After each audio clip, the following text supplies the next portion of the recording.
반갑습니다. 참 시대가 힘들고 어려운데 그래도 다들 이렇게 환한 얼굴로 하나님 앞에 나와주셔서 참 감사하기도 하고, 우리를 지켜주시는 하나님, 그 하나님이 너무 또 감사하고 그렇습니다. 저와 여러분들이 기도하고 있는 이상에는 세상은 우리를 어떻게 할 수 없을 거예요. 하나님께서 아까 우리 교육자들 찬양할 때 담대하라, 여호와가 함께 하시느니라. 참 우리는 그런 담대함을 가지고 세상을 이겨나가야 됩니다. 근데 오늘 본문의 말씀 제목은 하나님 편입니다. 가로하고 깐부라고 적혀져 있죠. 이 시편 118편의 1절에서 9절까지 말씀은 다윗이 하나님 편이라는 것을, 하나님이 내 편이시라는 것을 고백하고 있는 문장입니다. 그렇게 노래하고 있는 거예요. 그래서 하나님 편이라는 제목을 달았는데 그 옆에 깐부라고 있는 것은 혹 아는 분은 아마 아시겠지만 대부분 아마 모르고 있지 싶어요. 옛날에 제가 국민학교 초등학교 2학년, 3학년쯤 됐을 때 이 깐부 노래가 참 유행했었어요. 친구들끼리 마음에 드는 친구가 있으면 서로 물밑으로 혹은 겉으로 드러나기도 하지만 우리 깐부하자 하고 어떤 사람이, 어떤 친구가 이야기를 하면 이 친구가, 그 친구가 마음에 들 때는 그래 깐부해 하면서 약속을 해요. 그 약속이 요즘 이렇게 하고 도장 찍는 거하고 같아요.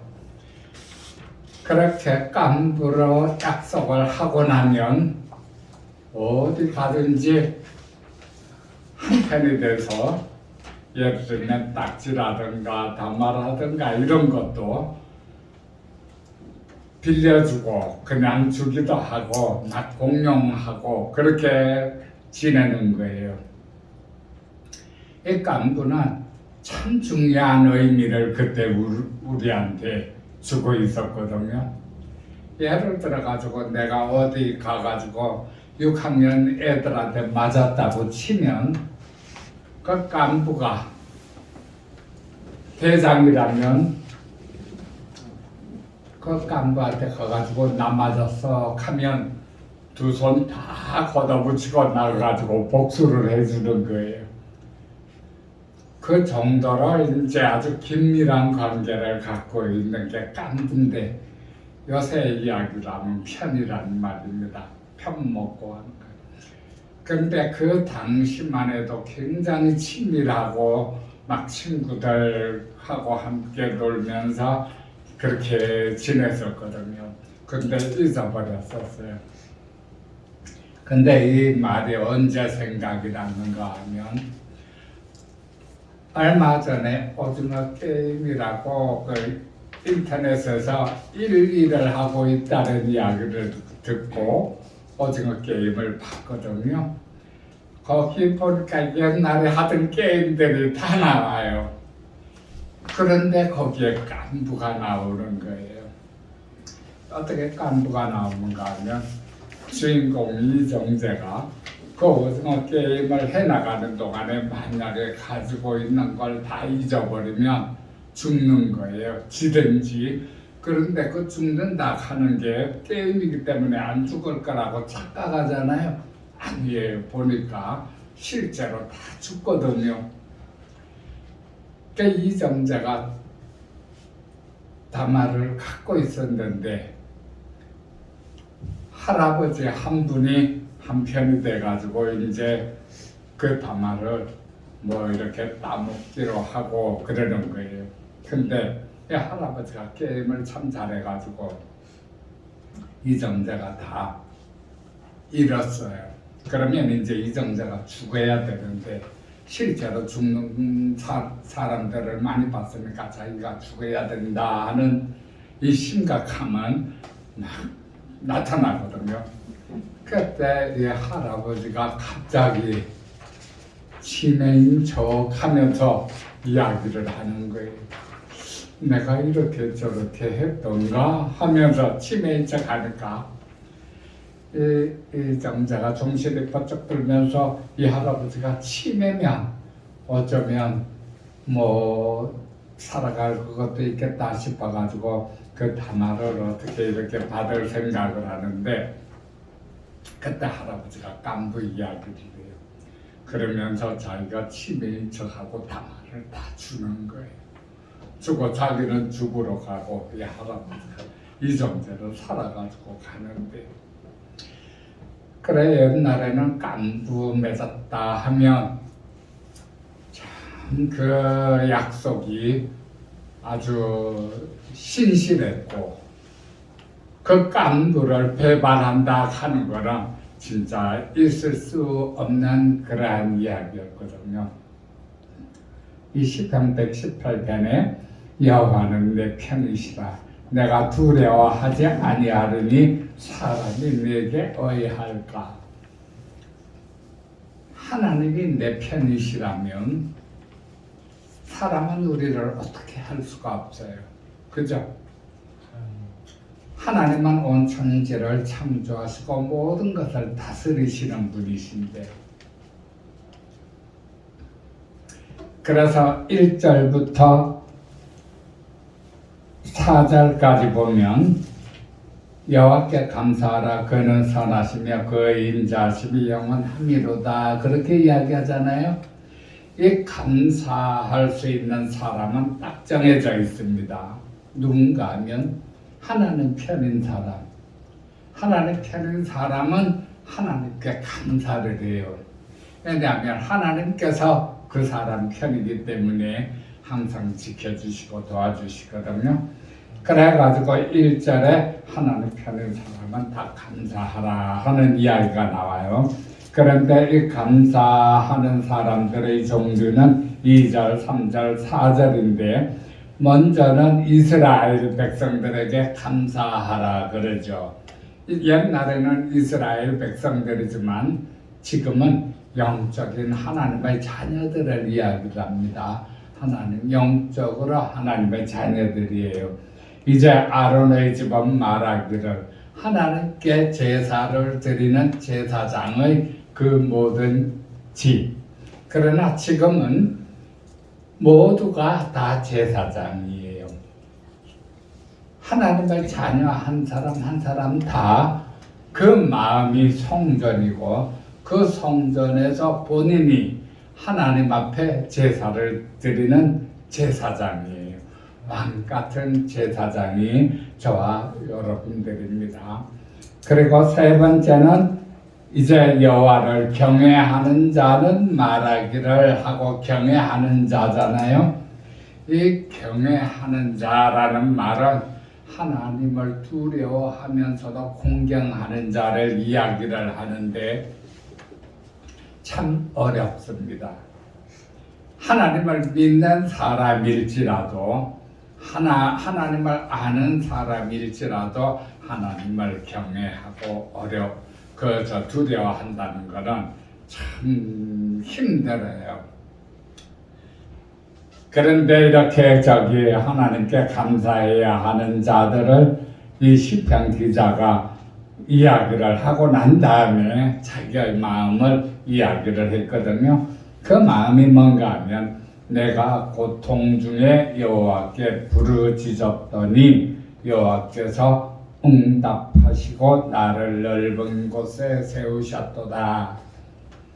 이 이야기는 하나님은 내 편이시오 하는 말이 아닙니다.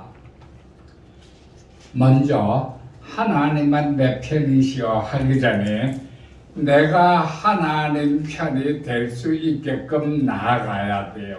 다시 말해서 내가 하나님한테 하나님 우리 깐부해요, 한편해요 하잖아요. 하나님이 기쁘게 그래 하고 약속해 주실 수 있으면 좋은데, 내가 하나님을 믿는다고 하면서 하나님 마음에 안 들잖아요. 하나님이 안 해주세요. 나는 교회 다니고 열심히 주일날 나가고 때로는 은사를 받아서 병도 고쳐주고 그리고 다 해주는데 하나님 왜 나하고는 편 안 해요? 왜 깐부 안 해요? 하면 성경에 보면 불법은 행한 자야 떠나가라 그러잖아요. 그 부분은 내가 아무리 성경에 나오는 말씀대로 막 한다고 할지라도 하나님 마음에 안 들었을 때는 하나님이 깐부를 안 해주시는 거예요. 편을 안 해주시는 거예요. 불법을 행한 자에 떠나가라 하는 거예요. 하나님을 경외하는 자는 여호와를 경외하는 자는 여호와께 감사하리로다. 이 경외하는 자는 하는 경외는 사람들 입에 많이 오르내리지만 참 어려운 이야기예요. 하나님을 두려워하면서도 하나님을 섬기니까 사람들은 그 하나님을 두려워할 줄 모르거든요. 요즘 사람들은 그래요. 왜 그러는가 하면 불감정이 생겨요. 옛날에 삼풍 무너졌죠. 성수대교 무너졌죠. 처음에는 막 사람들이 다리 건너가기도 어려워가지고 저기 돌 둘러가지고 가기도 하고 했는데 지금은 뭐 그것도 무뎌졌잖아요. 얼마 전에는 저기 그 광주 빌딩이 23층 부분이 확 무너내려졌죠. 사람들은 그렇게 처음에는 번쩍하지만 나중에는 차츰차츰 무감각해집니다. 천국이 그렇게 무감각해지면 안 돼요. 사람들은 하나님이 은사를 주든지 어떤 응답을 딱 주든지 하나님이 살아계시다는 증거를 한번 딱 보여주면 번쩍하잖아요. 세상에서 그걸 다 뺏어가요. 그 마음을 무디게 만들어버려요. 그러면 잊어버리는 거예요. 무뎌지는 거예요. 천국도 무뎌지는 거예요. 우리 코로나가 처음 나왔을 때는 어땠습니까? 엄청 두려워했잖아요. 코로나 걸릴까 싶어가지고 어디 나가지도 안 하고 식당도 안 가고. 오미크론이 그렇게 하고 있는데도 사람들은 많이 무뎌져서 확진자가 처음에는 1,000몇백 명 할 때도 우리가 그 정도로 많아 했는데 어제 그제 뭐 이렇게 확진자를 보면 5만 명이 넘거든요. 하루에 걸리는 확진자가. 물론 오미크론이 옛날 코로나보다 좀 경미하다 하는 이제 그런 마음 때문이기도 하겠지만 무뎌지는 거예요. 나중에 가면 코로나하고 이제 위드 코로나라 그러죠. 코로나하고 함께 갑시다. 그게 돼가지고 다 마스크도 벗고 걸릴 사람은 걸리고 뭐 안 걸리면 안 걸려요. 그렇게 무뎌지는 거예요. 코로나에 무뎌지는 것도 좋고 건물 무너지는데 무뎌지는 것도 좋고 다 괜찮지만 하나님을 믿는 하나님을 경외하는 마음이 무뎌지는 것은 안 됩니다. 천국이 무뎌지는 것은 안 돼요. 우리가 교회에 다니면서 듣는 모든 말씀들은 너무 좋은 말씀들이죠.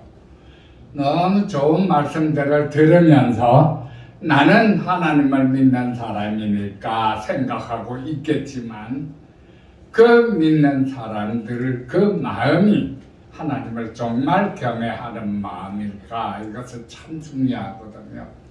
그 많은 하나님이라는 그 홍수에, 수많은 설교의 홍수에 내 마음이 무뎌질 경우는 경외라는 하나님께 한 걸음 더 나아가는 그 마음으로 올라가기가 참 힘들거든요. 그래 이 시편 기자는 6절에서 5절에서 이야기를 하죠. 내가 고통 중에 여호와께 부르짖었더니 여호와께서 응답하시고 나를 넓은 곳에 세우셨도다. 이 고통은 이 세상의 삶의 고통입니다. 저와 여러분에게도 참 많은 삶이 이제 고통 속에서 다가올 수도 있겠지만 이때 우리가 누구의 편이냐, 내가 누구의 편이냐 하는 것은 얼마나 중요한지 몰라요. 이 시편 기자는 여호와께 부르짖었습니다. 그럼 본인이 누구의 편이라고 생각할까요? 하나님의 편이라고 생각하죠. 하나님께로 나아가는 겁니다. 이 말이 가장 중요하게 여겼던 분이 누군가 하면 링컨 대통령이에요. 미국의 링컨 대통령. 이 링컨 대통령은 남북 전쟁에서 노예 해방을 시킨 분으로 유명하잖아요. 그런데 이 남북 전쟁이 어떻게 시작됐는가 하면 북쪽은 무엇이 발달했는가 하면 상공업이 발달했어요. 그래가지고 기계로 하는 이러한 이 부분들이 발달을 했고 사람들이 참 북쪽에 많았어요. 그런데 남쪽은 북쪽보다는 사람들이 적었는데 뭐를 중심으로 했는가 하면 목화라든가 그런 이제 일을 중요시했기 때문에 사람 손이 굉장히 필요해요. 그래서 남쪽에서는 노예가 꼭 필요한 거예요. 불을 갖기 위해서는. 그런데 북쪽은 링컨 대통령이 하나님한테 받은 사명은 노예 해방이라고 해가지고 16대 대통령으로 당선되자마자 이 노예 해방을 이제 이야기를 했거든요. 그런데 남쪽에서는 이미 링컨이 대통령이 되면 이 노예 해방을 그거 할 거다 싶어가지고 남쪽에서는 싸울 준비를 하는 거예요. 링컨이 대통령 되니까 남북전쟁이 벌어졌거든요. 그런데 되게 유능한 장군들이 전부 남쪽에 가 있어서 북쪽에서는 사람은 많았지만 전쟁만 하면 지는 거예요. 계속 지는 거예요. 그래서 남군이 북쪽으로 다 쳐들어와 가지고 워싱턴을 멀리 이제 바라보게 됐을 때 링컨 대통령은 그 백악관에 들어가 가지고 아무것도 안 하고 기도만 하나님한테 기도만 한 거예요. 어떻게 하면 한 번도 못 이기니까 남군이 이제 거의 미국 정부를 다 휩쓸다시피 하고 워싱턴 부근만 남겨놨으니까 마치 꼭 옛날 우리 6.25 같거든요. 저 부산 낙동강 지역만 남아가지고 북측 이게 다 뺏긴 것처럼. 그런데 대통령이 나와가지고 지휘를 해야 될 판인데 장군들한테 맡겨놓고 백악관에서 기도만 하고 있는 거예요. 그런데 워싱턴 부근에서 어쩌다가 한번 이겼어요. 한번 딱 이겼는데 장군이 정말 아주 그 가뭄에 콩나듯한 승리 때문에 너무 좋아가지고 대통령한테 와가지고 보고를 했습니다. 아, 대통령 각하, 이제 이 전쟁에서 한번 이겼습니다. 앞으로는 계속 이길 겁니다. 왜냐하면 하나님은 우리 편이시기 때문이죠. 하니까 링컨 대통령이 거기에 대해서 이렇게 이야기를 합니다. 내가 진짜 두려워하는 것은 하나님이 내 편이라는 것보다 내가 하는 일에 하나님 편이 아니면 어떡하나 하는 이것 때문에 진짜 두렵다네 하고 대답을 했대요. 다시 말해서 내가 먼저 하나님 편이 돼야 된다는 것이거든요. 그게 안 될까봐 링컨이 그렇게 기도하고 있는 거예요. 계속 전쟁에서 지니까 혹시 내가 이 결단을 내린 것이 하나님이 원치 않는 것은 아닌가. 우리가 이 세상을 살아가면서 수많은 결단을 내릴 기회가 오거든요. 이때 내가 그 결단을 택할 때 하나님이 싫어하는 것이 아닐까, 하나님 편에 있는 것인가 하는 것은 참 중요합니다. 그랬을 때 하나님이 그 전쟁을 다 이기게 해주시고 결국은 노예 해방제가 다 됐어요. 그래서 이제 미국의 노예 제도가 없어지고 얼마나 많은 사람들이 자유롭게 됐는지 모르거든요. 여기서 제가 말씀드리고 싶은 것은 하나님은 사람이 아니시니까 우리가 하나님 앞에 간구를 드릴 때 정말 경외하면서 기도할 때 내가 고통 중에 여호와께 부르짖었더니 하는 오늘 이 기자의 이야기처럼 하나님은 내 편이시니까 내가 하나님께 나아가기만 하면 하나님이 나를 도와주시기만 하면 그 마음이 있는 거예요. 결국은 하나님이 응답해 주셨잖아요. 여호와께서 응답하시고 나를 넓은 곳에 세우셨도다. 다윗은 이스라엘의 왕이었기도 하지만 그래도 얼마나 많은 어려움이 그 삶에 수시로 다가왔는지 모릅니다. 그런데 이 성경 말씀에 보면 다윗은 항상 하나님이 기뻐하시는 일을 먼저 생각했어요. 결정하기 전에.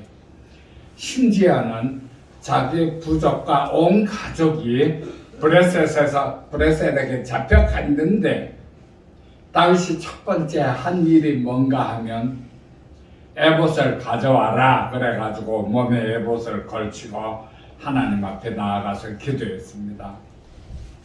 하나님,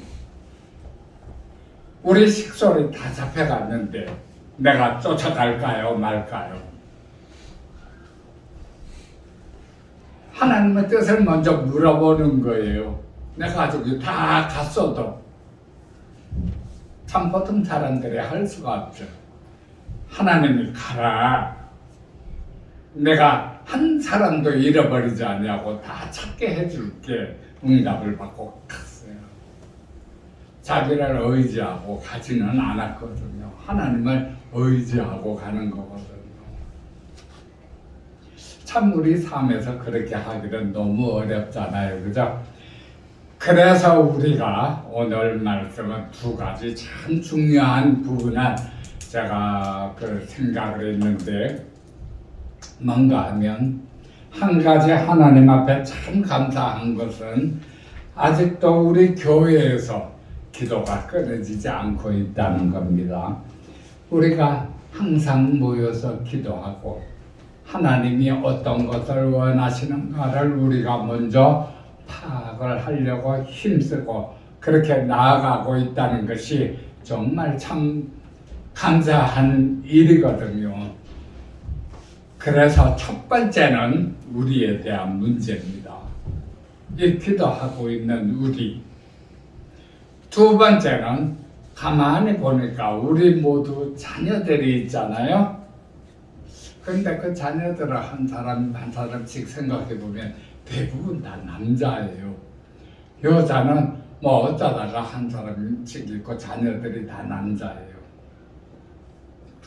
그런데 이 자녀들이 또 우리의 고민이고 우리의 기도 제목이고 그렇더라고요.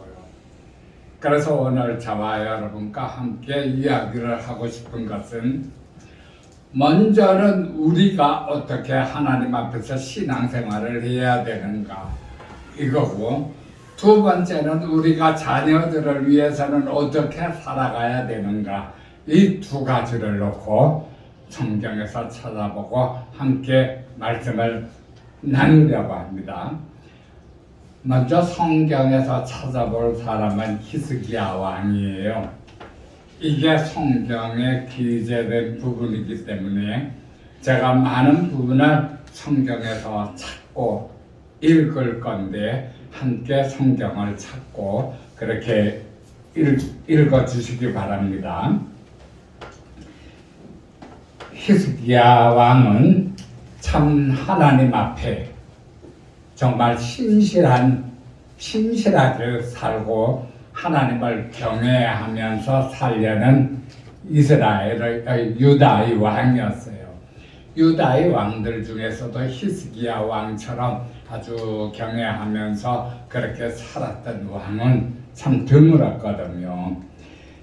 먼저 구약 592쪽입니다. 구약 592쪽 열왕기하 18장 열왕기하 18장 3절부터 8절까지 읽을게요. 한 목소리로 같이 읽어보겠습니다. 시작. 히스기야가 그의 조상 다윗의 모든 행위와 같이 여호와께서 보시기에 정직하게 행하여 그가 여러 산당들을 제거하며 주상을 깨뜨리며 아세라 목상을 모세가 만들었던 녹뱀을 이스라엘 자손이 이때까지 향하여 분양함으로 그것을 부수고 이스후단에다 일컬었더라. 히스기야가 이스라엘 하나님 여호와를 의지하였는데 그의 전후 유다 여러 왕 중에 그러한 자가 없었으니 곧 그가 여호와께 연합하여 그에게서 떠나지 아니하고 여호와께서 모세에게 명령하신 계명을 지켰더라. 여호와께서 그와 함께 하시매 그 어디로 가든지 형통하였더라. 저가 아수르 왕을 배반하고 섬기지 아니하였고 그가 브레셋 사람들을 쳐서 바다 그 사방에 이르고 남미에서부터 경관성까지 이르렀더라. 여러분, 유다와 이스라엘 두 나라로 갈라졌다고 제가 말씀드렸죠. 성경에 보면 그렇게 두 나라로 갈라졌는데 하나님은 이스라엘은 아예 포기를 했습니다. 왜냐하면 왜 이스라엘을 포기했는가 하면 이스라엘이 갈라지면서 우상소를 먼저 세우고 그 우상을 보고 너희 하나님이다 하고 이스라엘 전체를 아주 왜곡되게 그렇게 만들었거든요.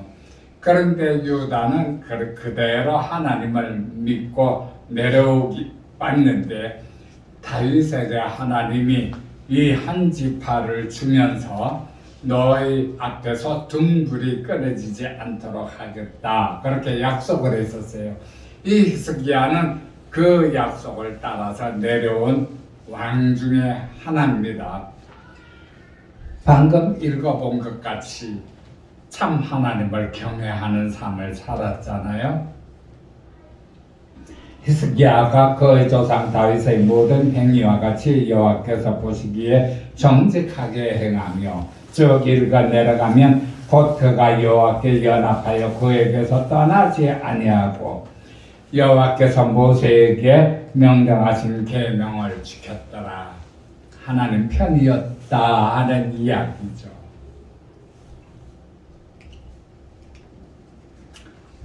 이 히스기야는 참 우리에게 교훈이 되는 왕입니다. 히스기야 왕이 이렇게 하나님을 경외하고 살았는데 이렇게 겸해하고 살 때에도 어려움은 끊이지 않았어요. 주위에서 아수르 왕이 확 쳐들어와 가지고 성을 뺑 둘러쌌거든요. 성 안에 먹을 게 없어 가지고 서로 잡아먹는 거예요. 그것도 물 밑으로. 오늘은 내 아들을 먹었으니까 내일은 네 아들을 먹자 하는 식으로 그렇게 양식이 피곤할 때 아주 그런 어려움이 있었거든요. 아수르 왕의 화살로 여호와를 회방하는 편지를 달아서 쏘아 보냈을 때 이 히스기야 왕이 그 편지를 보니까 매사에 여호와를 의지하지 마라. 누가 어느 신이 아수르의 손에서 이스라엘을 구원해 주겠느냐? 너희가 믿는 여호와는 아무것도 아니다 하는 식으로 보냈을 때 히스기야 왕은 그 굶주림 속에서도 그 편지를 갖고 성전으로 올라갔어요. 그 편지를 딱 펼쳐놓고 하나님 앞에 기도합니다. 천지의 주제이신 여호와요, 오직 하나님만이 온 세상을 다스리실 수 있는데 이 편지처럼 여호와를 회방하는 말을 보시옵소서. 편지를 성전에서 펴놓고 하나님께 일러주는 거예요. 깐두로서, 한편으로서 나는 여호와를 떠나지 않습니다 하는 것을 오늘 방금 읽은 본문에서 미리 다 가르쳐 주는 거거든요. 히스기야가 그렇게 사는 거예요. 그래도 왜 어려움이 닥쳤어요? 그렇게 히스기야가 하는데도 어려움이 막 닥쳐서 나중에는 편지를 갖다 놓고 하나님 앞에 기도하는 거예요. 하나님은 우리 영혼을 참 소중하게 보십니다. 우리가 이 세상에서 무엇을 갖고 있느냐 하는 것은 중요하지 않아요. 우리 영혼을 가장 소중하게 보세요. 그래서 그렇게 편지를 갖다 놓고 쓰게까지 히스기야가 인내하면서 하나님 편으로서 하나님께 인정을 받았다는 거거든요. 성전에 나아가서 그렇게 기도할 때 이사야 선지자를 통해서 바로 응답해 주셨습니다. 둘러쌌던 아수르군은 전멸해서 물러가 되고 너희는 이제 괜찮을 것이다 하고 응답해 줬거든요. 히스기야 왕은 그렇게 응답을 받았었어요. 나중에 가니까 히스기야 왕은 죽을 병에 걸려가지고 이제 이사야 선지자가 와가지고 이야기를 합니다. 나는 곧 죽을 거니까 이제 정리해라. 그때 히스기야 왕이 벽을 향해서 돌아 누워서 눈물을 흘리면서 기도하죠. 울면서 기도해요. 뭐라고 기도하는가 하면 하나님이여, 내가 선하게 행한 것을 기억하여 주옵소서. 그렇게 기도하는 거예요. 울면서. 그러니까 이사야가 그 성을 빠져나가기도 전에 하나님이 내가 히스기야의 눈물을 봤다. 너는 돌아가서 15년을 더 살 것이다 하고 이야기를 해주라. 이사야가 돌아갑니다. 돌아가가지고 하나님이 15년을 연장해 주었고 왕은 그 병에서 놓여질 것입니다 하니까 히스기야가 못 믿었어요. 그 증거가 무엇입니까 하고 물으니까 해가 10도 물러날까 앞으로 갈까 택해라, 이렇게 이야기를 했거든요. 참 히스기야 왕의 그 증거를 보여주기 위해서 해 그림자가 10도 물러가든지 앞으로 가든지, 10도 물러가면 어떻게 됩니까? 지금 2시였는데 해 그림자가 이렇게 가야 될 건데 이렇게 뒤로 물러가 버리면 2시였던 게 12시가 돼버리죠. 예를 들면 앞으로 가게 되면 시간이 또 뒤로 가는 거예요. 그래가지고 해는 원래 이렇게 가니까 해 그림자가 이렇게 앞으로 가는 게 좋겠습니다 하니까 그렇게 됐거든요. 그래서 히스기야는 살아났어요. 15년을 더 살았어요. 여기에서 제가 말씀드리고 싶은 게 뭔가 하면 우리가 하나님께 기도해야 될 목적이 나중에 어떤 어려움이 우리에게 닥칠지 모르는데 그때 하나님 앞에 우리가 붙잡고 기도할 수 있는 그러한 어떤 것이 있어야 될 거라는 거예요. 히스기야 왕은 살았을 때 오늘 읽은 본 말씀처럼 그가 여러 산당을 제거하며 주상을 깨뜨리며 아세라 목상을 지키며 모세가 만들었던 놋뱀을 이스라엘 자손이 이때까지 향하여 분양함으로 우상들을 다 없앴거든요. 본인이 살았을 때 우상들을 다 없애고 그렇게 하나님이 보시기에 선한 일을 많이 했어요. 이제 너는 죽는다 그러니까 내가 했던 선한 일을 붙잡고 하나님 앞에 울면서 간구하는 거예요. 하나님, 내가 평소에 했던 이 선한 일을 기억하여 주옵소서. 하나님이 기억하실까요? 못하실까요? 다 기억하시죠. 그래서 15년을 살려주고 증거까지, 정말 전무후무한 증거까지 그렇게 주었거든요.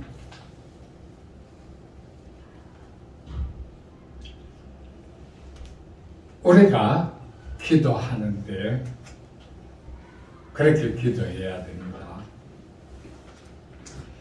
그런데 이 히스기야 왕도 결국은 나중에 하나님이 시험해 봤을 때 실족했어요. 어떻게 시험을 해봤는가 하면 그렇게 아수르 대군이 물러갔잖아요.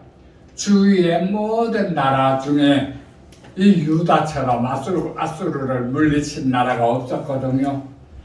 그렇게 아수르를 물리치고 그리고 15년 생명을 연장했고 하니까 먼 구스에서 사신이 와가지고 어떻게 그렇게 물리치고 어떻게 그렇게 되었느냐 할 때 하나님께서는 히스기야를 그 심정을 살피시고자 떠나셨더라 그랬거든요.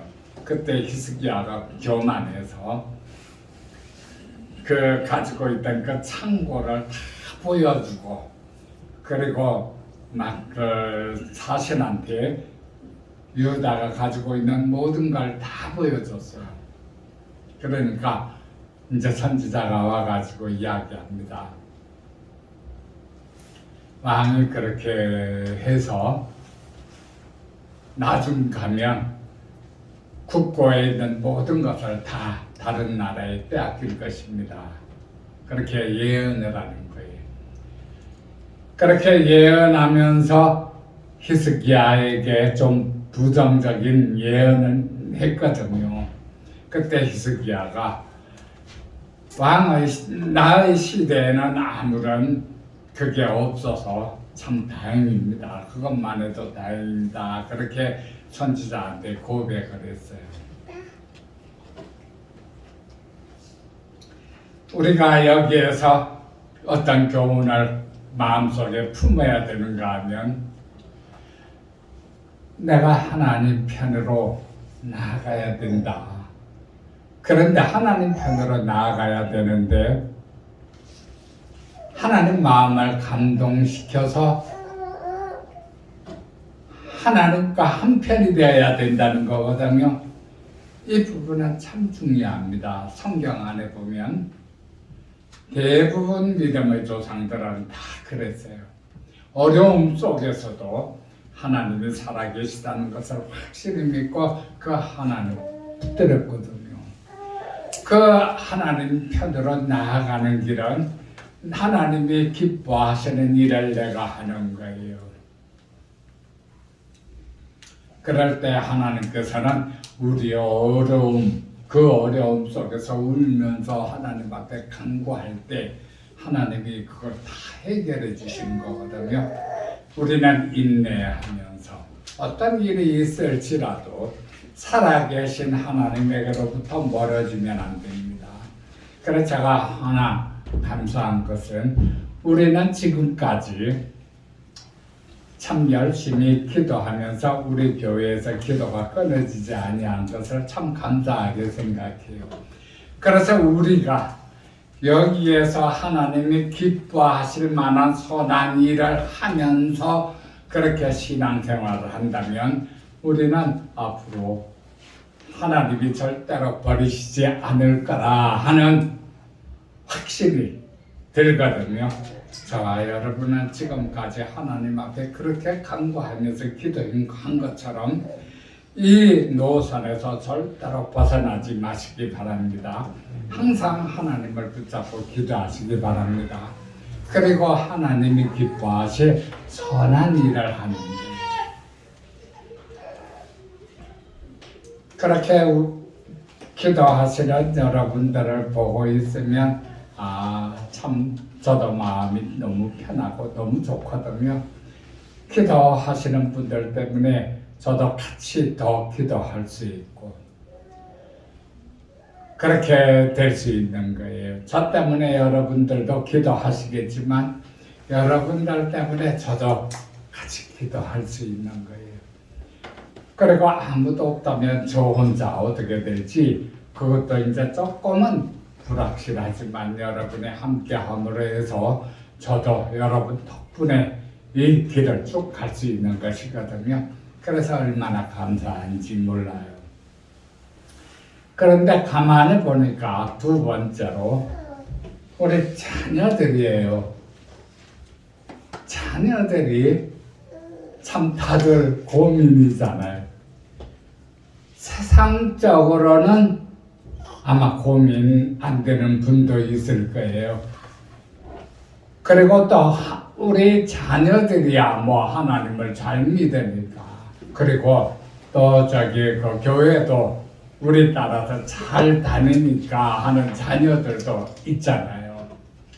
그런데 오늘 히스기야에서 본 것처럼 조금 더 말씀드릴 게 남았는데 이 히스기야 왕은 기도할 때 자녀들을 위해서 기도하지 않았어요.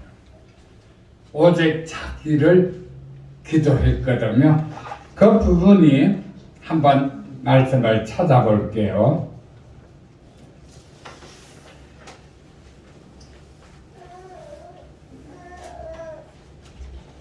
열왕기 20장 한번 볼게요. 열왕기 20장 1절에서 4절까지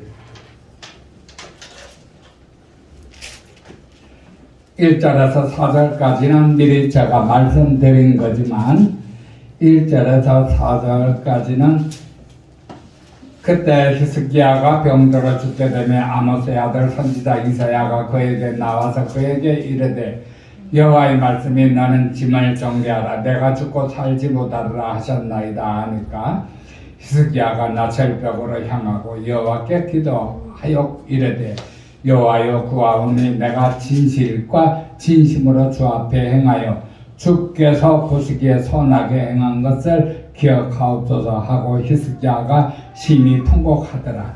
이사야가 성읍 가운데까지도 이르기 전에 여호와의 말씀이 그에게 임하여 이르시되 하고 지금까지 말씀드린 하나님의 도우심을 그렇게 해주셨거든요. 이렇게 히스기야에게 하나님이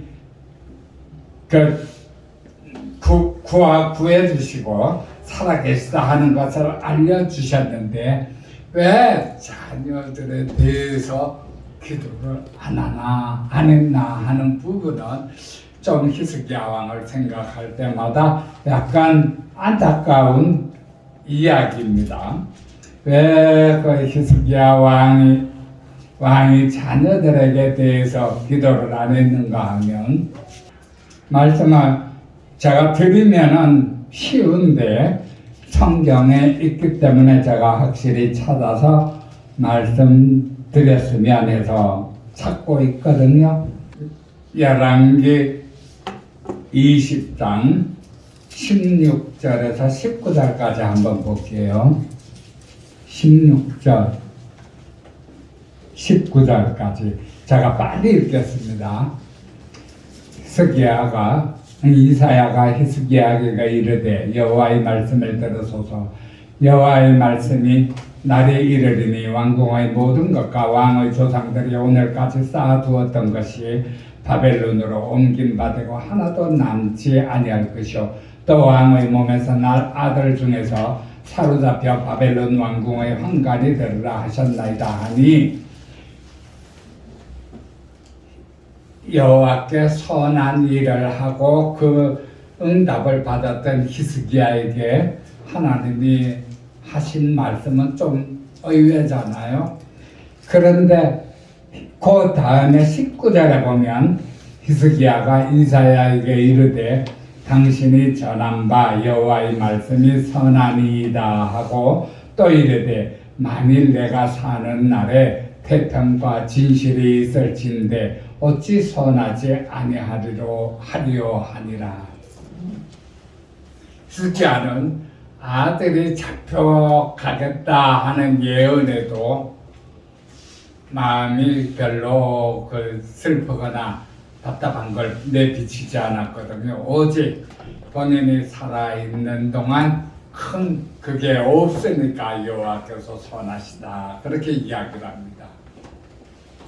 그런데 히스기야의 아들이 므낫세인데 그 므낫세가 얼마나 많은 죄를 지었는지 몰라요. 이 므낫세의 죄로 인해서 유다가 멸망하게 됩니다.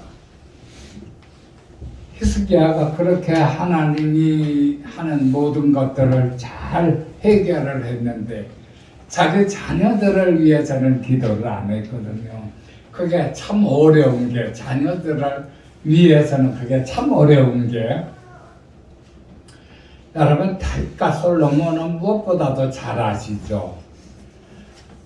다윗 왕은 하나님 앞에 성전을 정말 짓기를 간절히 바란 왕이었어요. 성전 짓기를 간절히 바랬는데 하나님이 다윗한테 이야기합니다. 너는 손에 너무 피를 많이 묻혔다. 너의 아들 솔로몬으로부터 짓게 해라. 그렇게 다윗한테 이야기를 해서 다윗이 성전을 지을 모든 재료를 다 미리 준비를 합니다. 그렇게 준비를 해놓고 나중에 솔로몬한테 이야기를 해요. 다윗이 죽을 때 510쪽을 한번 찾아볼게요.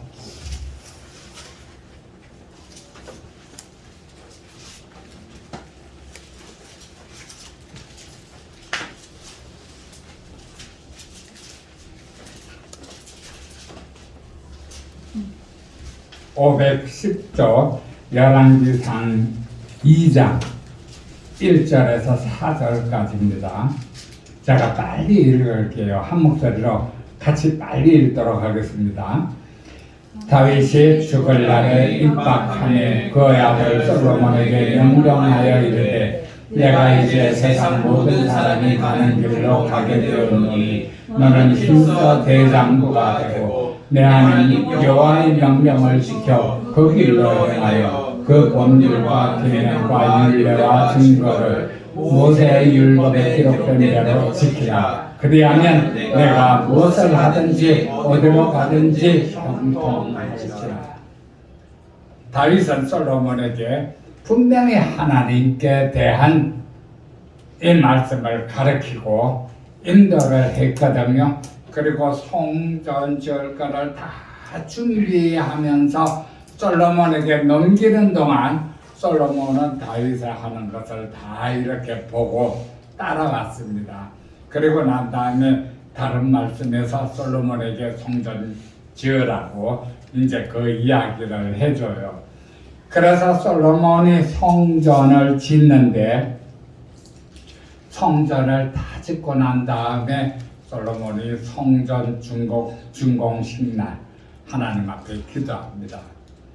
하나님, 우리가 어떤 어려움이 닥칠지라도 성전에 나와서 기도할 때 하나님이 이 성전을 생각해서 우리를 그 어려움에서 구원하여 주옵소서.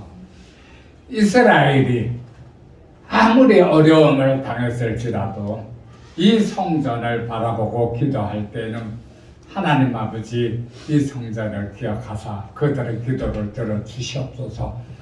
왕과 제사장과 이스라엘 오늘 본문의 그 하나님을 경외하는 사람들을 위해서 기도하는 거예요.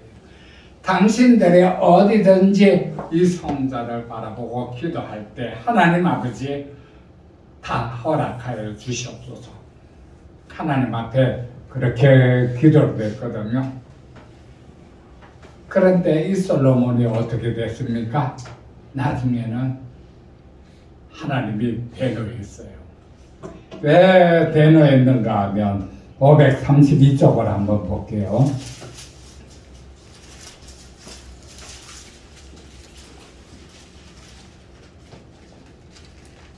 532쪽에 보면 솔로몬이 그 첩이 얼마나 많았는지 모르는데 그 첩 때문에 이방 신들을 섬기게 됐거든요. 11장 9절부터 보면 빨리 읽어 나갈게요. 함께 빨리 읽어 나가도록 하죠. 9절부터 13절까지. 솔로몬이 마음을 돌려 이스라엘의 하나님 여호와를 떠남으로 여호와께서 그에게 진노하시니라. 여호와께서 일찍이 두 번이나 그에게 나타나시고 이 일에 대하여 명령하사 다른 신을 따르지 말라 하셨으나 그가 여호와의 명령을 지키지 않았으므로 여호와께서 솔로몬에게 말씀하시되 내게 이러한 일이 있었고 또 내가 내 언약과 내가 내게 명령한 법도를 지키지 아니하였으니 내가 반드시 이 나라를 내게서 빼앗아 내 신하에게 주리라. 그러나 내 아버지 다윗을 위하여 내 세대에는 이 일을 행하지 아니하고 내 아들의 손에서 빼앗으려니와 오직 내가 이 나라를 다 빼앗지 아니하고 내 종 다윗과 내가 택한 예루살렘을 위하여 한 지파를 내 아들에게 주리라 하셨더라. 여러분, 솔로몬도 하나님 앞에 엄청난 부귀와 그 능력을 받았던 왕이에요. 정말 그 유다와 이스라엘을 통틀어서 솔로몬처럼 많은 지혜와 부귀를 누린 왕들도 없었거든요. 말년이 이렇게 됐어요. 하나님이 대노하셨잖아요. 우리가 자녀들에게 무엇을 남겨주느냐 참 중요한 일입니다. 많은 재물을 남겨주는 것도 중요해요. 자녀들이 고생 안 하고 살 수 있게.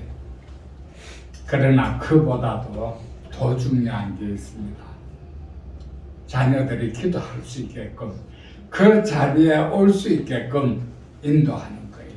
단순히 교회만 같이 다니고 하나님 믿습니다. 너 하나님 믿지? 예 믿어요 하는 걸로 끝나는 게 아니에요. 솔로몬처럼 이런 은사를 받았어도 나중에 가면 참 하나님께 이렇게 위험할 수도 있는데 다윗의 아들 솔로몬일지라도 이랬고 히스기야의 아들 므낫세는 어떻게 됐는가 하면 한 번 더 찾아볼게요. 열왕기하 20장입니다. 열왕기하 20장 쪽수로 597쪽이에요. 20장에서 읽었던 것은 히스기야가 자녀를 위해서 전혀 기도하지도 않았고 자녀에 대해서 마음을 두지 않았던 내용이거든요. 그런데 아까 읽었기 때문에 제가 넘어갈게요. 열왕기하 21장 1절을 볼게요. 므낫세가 왕이 될 때 나이가 12세라 예루살렘에서 55년간 다스렸으나 그의 어머니의 이름은 헵시바더라. 2절 므낫세가 여호와 보시기에 악을 행하여 여호와께서 이스라엘 자손 앞에서 쫓아내신 이방 사람의 가증한 일을 따라서 그의 아버지 히스기야가 헐어버린 상당들을 다시 세우며 이스라엘의 왕 아합의 행위를 따라 바알을 위하여 제단을 쌓으며 아세라 목상을 만들며 하늘의 일을 성신을 경배하며 자기 아버지의 선행을 전부 뒤집은 거예요. 그러니까 하나님께서 므낫세를 보시고 너무 성이 나서 유다를 없애버릴 거예요. 나중에 보면 어떤 말씀이 성경에 기록되어 있는가 하면 하나님이 므낫세로 인해서 유다를 멸망시켰더라 하는 말씀이 나오거든요. 히스기야 왕처럼 그렇게 하나님을 경외하고 그렇게 살았을지라도 결국은 자녀 교육을 제대로 못하면 다윗처럼 그렇게 교육을 했을지라도 솔로몬처럼 막판에 가면 그렇게 되는데 참 우리가 어떤 마음을 갖고 자녀들에게 가르쳐 줘야 될까 참 상당히 고민이 됐거든요. 기도하는 것밖에 없어요. 자녀가 하나님 앞에 나와서 기도를 하는데 그 마음이 하나님을 경외하는 마음으로서 진실로 하나님 앞에 가까이 나아가는 그러한 마음이 되게. 한 가지 마지막 예를 들고 마치도록 할게요. 마음이 좀 급하죠. 시간이 많이 됐는데 어떤 어머니가 있었대요. 근데 이 어머니가 자녀 둘을 데리고 살고 있었는데 아들 하나, 딸 하나예요. 부산에서 살고 있었대요. 실제로 있었던 이야기입니다. 부산에서 살고 있었는데 아들하고 딸이 미국으로 가서 살자 하고 어머니한테 이야기했어요. 그러니까 어머니가 나는 영어도 못하고 그러니까 미국 가서 살면 안 된다. 니네 둘이 가라. 그러고 미국으로 보냈는데 나중에 아들과 딸이 미국에서 잘 이제 살게 됐거든요. 그래가지고 어머니 보고 오라고 막 이야기를 했어요. 그래가지고 어머니가 이제 살던 그 집하고 이런 걸 전부 다 처분을 해서 미국으로 갔는데 다 놔두고 그냥 몸만 간 거예요. 그런데 어머니가 살면서 했던 게 항상 하나님께 충성 봉사하고 하나님을 섬기면서 살고 항상 자녀들을 위해서 기도하고 그렇게 살았거든요. 그래가지고 미국에 가가지고 사는데 나중에 죽을 때가 됐어요. 죽을 때가 됐는데 아들은 참 잘 살고 있었는데 딸이 조금 이제 못 살아요. 어머니가 죽을 때 그 딸의 손을 붙잡고 이렇게 이야기를 했답니다. 딸아, 너는 진짜 어렵게 되면 하나님 앞에 나아가서 기도해라. 그런데 이렇게 기도해라 하고 이야기했대요. 그러면서 기도하는 방법을 가르쳐 줬는데 하나님이 살아 계시니까 내 기도를 들어주세요. 우리 어머니가 심은 거 내가 거두게 해주세요. 이렇게 기도해라 하고 기도하는 방법을 알려줬대요. 딸이 그래도 하나님을 잊어버리고 살고 있다가 너무 어렵게 됐어요. 문득 어머니가 유언으로 남긴 게 생각이 났답니다. 하나님이 살아계시다 그랬는데 어머니가 이렇게 말씀하셨는데 어머니가 뿌린 거 내가 거두게 해주세요 하고 기도해라 그랬는데 그래서 그렇게 기도한 거예요. 참 기도 많이 했대요. 그렇게. 그러니까 차츰 생활이 풀리면서 나중에는 잘 살게 됐답니다. 그걸로 인해서 기도를 엄청 했겠죠. 하나님이 살아계시다 하는 것을 깨달은 거예요. 그리고 난 다음에 이 딸이 죽을 때 자기 딸한테도 똑같이 했대요. 그렇게 하나님이 살아계신 걸 알고 그렇게 충성, 헌신, 봉사하고 지낸 거를 딸이 받겠지만, 딸아, 너 만약에 나중에 살다가 어렵게 되면 이렇게 기도해라. 기도하는 방법 가르쳐 준 거예요. 할머니가 뿌리신 거, 그리고 어머니가 뿌린 거 내가 다 거두게 해주세요 하고 기도해라. 그리고 죽었대요. 그러니까 이제 딸이 또 살다가 어렵게 되니까 그걸 붙들고 기도한 거예요. 어머니뿐만 아니라 할머니까지 이제 다 더해갖고 할머니가 뿌린 거, 어머니가 뿌린 거 이거 내가 거두게 해주세요. 그 딸이 나중에 참 잘 살았거든요. 우리나라에 와가지고 그 갈보리 교회에서 간증을 했어요. 김은혜 집사라고. 실제로 본인이 이제 간증한 내용들이에요. 우리가 어떻게 자녀들한테 물려줄 거는 하나님하고 편 맺는 것밖에 없어요. 그것만 물려주면 걱정할 것 하나도 없습니다. 하나님 앞에 기도하는 자리까지 자녀들이 찾아서 나아갈 수만 있다면 걱정할 거 하나도 없어요. 그래서 이 두 가지 이렇게 하면 되겠다. 첫째는 우리들이고 두 번째는 우리 자녀들이고. 그런데 생각해보면 어렵겠죠. 현실은 그렇게 녹록지 않으니까. 그러나 저와 여러분이 정말 하나님 앞에 간절히 두 손을 모으고 하나님께 기도하고 하나님 편으로서 하나님은 내 편이시라 하고 고백할 수 있을 그 자리까지 나아갈 수만 있다면 하나님께서 우리 자녀들에게도 모든 문제를 다 해결해 주시고 그렇게 해 주실 거예요.